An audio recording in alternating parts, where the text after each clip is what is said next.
Israel's Prime Minister is expressing his concern over the UK synagogue attack. Benjamin Netanyahu wrote in a statement, "Israel grieves with the Jewish community in the UK after the barbaric terror attack in Manchester.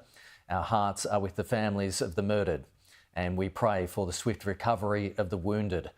As I warned at the UN, weakness in the face of terrorism only brings more terrorism. Only strength and unity can defeat it." Adam Parsons has more details from Jerusalem.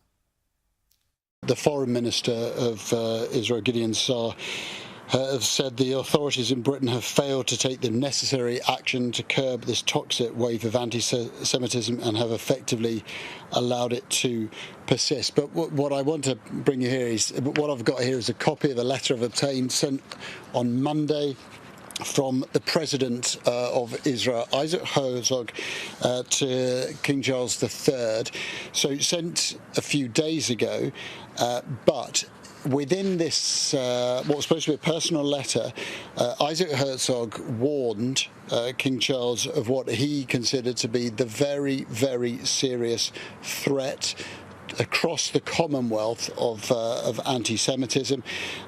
He talks about this week containing the holiest day in our calendar, Yom Kippur, which of course ended today, and says Jewish communities around the world face an unrelenting and unprecedented wave of anti-Semitism. This is a detailed letter, and he particularly focuses on the UK, Australia and Canada, picks out statistics of the rising anti-Semitism of these three countries. And I have to tell you that this is an unrelentingly critical missive between two people who know each other and clearly have a friendly relationship.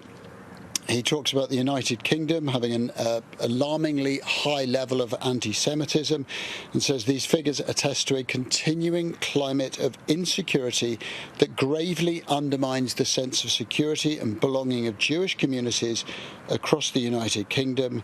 And then goes on to say, and this is in relation to Commonwealth nations, the nations which just 80 years ago stood united against fascism and Nazism have now become overrun with anti-Jewish hatred.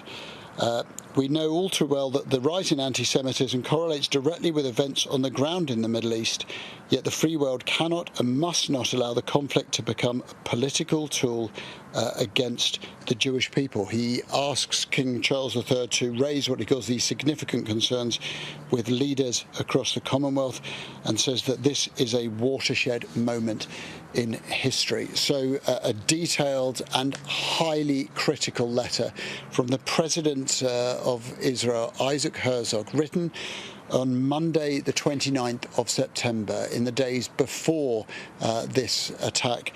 I understand that Isaac Herzog has spoken to community leaders in Manchester today to express his personal condolences, echoing those that of course have been expressed by his government. But I think within that letter you have a real sense of how certain members of Israeli society feel at the moment.